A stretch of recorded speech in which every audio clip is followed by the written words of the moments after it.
বিহপুৰীয়াত চোৰৰ অভিযান বুধবাৰে নিশা চোৰে ভাঙিলে বহু তলা বিহপুৰীয়াৰ চেঁচাপথাৰৰ ত্ৰিনয়ন শিৱ মন্দিৰত চোৰৰ অভিযান মন্দিৰৰ দানপত্ৰৰ দুটাকৈ তলা বিগ্ৰহ মূল্যৱান সামগ্ৰী থকা কোঠাৰ তলাকে ধৰি বহুকেইটা তলা ভাঙি নগদ ধনসহ বহু মূল্যৱান সামগ্ৰী চোৰে নিয়া সন্দেহ কৰিছে ৰাইজে শাওনৰ শেষৰটো সোমবাৰে ভক্তই মন্দিৰত দান দিয়া সোণৰ সম্পূৰ্ণ চোৰে নিয়া বুলি সন্দেহ কৰা হৈছে কি সামগ্ৰী অথবা কিমান পৰিমাণৰ সামগ্ৰী চোৰে নিছে সেয়া এতিয়াও থিৰাং কৰিব পৰা নাই মন্দিৰৰ পূজাৰী বা পৰিচালনা সমিতিয়ে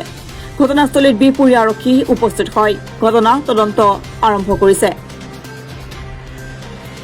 হয় নমস্কাৰ এতিয়া আপোনালোক সকলোৱে দেখিছে যে আমাৰ পূব দিক্ৰং এই বৃহত্তৰ অঞ্চলৰ ভিতৰতেই শ্ৰী শ্ৰী ত্ৰিনয়ন মন্দিৰ ভাগ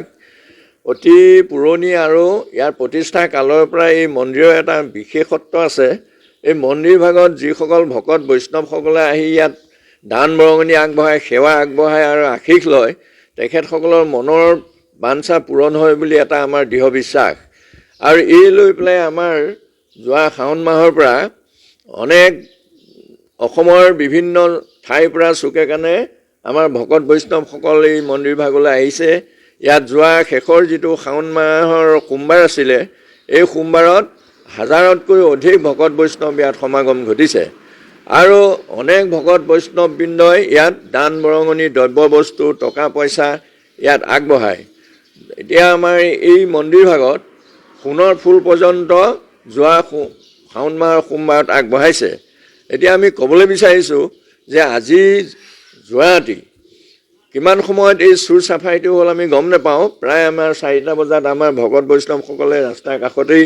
অহা যোৱা কৰা অৱস্থাত এই মন্দিৰ ভাগৰ দৰ্জা খুলি থকা দেখিছে লগে লগে আমি খবৰ পাইছোঁ আৰু আমি আহিছোঁ ইয়াত সমূহ ভকত বৈষ্ণৱ আমি গোট খাইছোঁ একত্ৰিত হৈছোঁ আৰু আমি চাইছোঁ যে গোটেই তলা 10-12টা তলা ইয়াত ভঙা আছে এতিয়ালৈকে কি কিনিছে আমি একো চোৱা নাই কিন্তু আমাৰ দান পাত্ৰৰ তলা দুটা ভাঙিছে বিগ্ৰহৰ তলা ভাঙিছে আৰু আমাৰ ভিতৰত যি ষ্টিল আলমিৰা আছে সেই আলমিৰাৰ তলা ভাঙিছে সম্পূৰ্ণ তলা মুঠতে ভঙা আৰু দৰ্জা মুকল হৈ আছে আমাৰ এই মন্দিৰত যোৱা নিশা চোৰে চাফাই অভিযান চলালে অতি মৰ্মান্তিক অতি দুখৰ কথা আৰু শেহতীয়াকৈ দেখিছোঁ অসমৰ বিভিন্ন চুকে কাণে এই প্ৰক্ৰিয়াটো খুব হ'বলৈ আৰম্ভ কৰিছে বিশেষকৈ মন্দিৰবিলাকত বা নামঘৰবিলাকত ৰাতি থকাৰ ব্যৱস্থা নাথাকে কিন্তু এতিয়া সেই সুবিধাটো লৈ পেলাই এক শ্ৰেণীৰ চোৰে এইটো এটা ছফ্ট টাৰ্গেট কৰি পেলাই মন্দিৰবিলাকত হাত দিছে এইটো আমাৰ ধৰ্মীয় বিশ্বাসৰ ওপৰত এটা বিৰাট আঘাত বুলি ভাবিছোঁ আৰক্ষী প্ৰশাসনো আহিছে আমি তেখেতসকলকো কৈছোঁ চৰকাৰকো আমি ইয়াৰ জৰিয়তে আহ্বান জনাইছোঁ ধৰ্মীয় অনুষ্ঠানত যে সংঘটিত হৈছে আপুনি কি ইয়াৰ লক্ষ্য কি বুলি ভাবে এইটো লক্ষ্যৰ কথা বা ইয়াৰ উদ্দেশ্যৰ কথা ক'বলৈ গ'লেতো এইবোৰ বহুত কথা এইবোৰ বহুত ৰাজনীতি সোমাই আছে এতিয়া শেহতীয়াকৈ অসমৰ যি পৰিৱেশ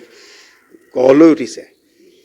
তাৰো কিছু প্ৰভাৱ যে এইবিলাকত পৰা নাই সেইটো ক'ব নোৱাৰি গতিকে ভৱিষ্যতে যে এইবোৰ নহ'ব সেইটো আমাৰ এটা ডাঙৰ সন্দেহ এতিয়া আহি গৈছে কিন্তু চৰকাৰে এই বিষয়বিলাকত কিন্তু অকণমান চকু দিবৰ সময় আহি পৰিলে মন্দিৰটো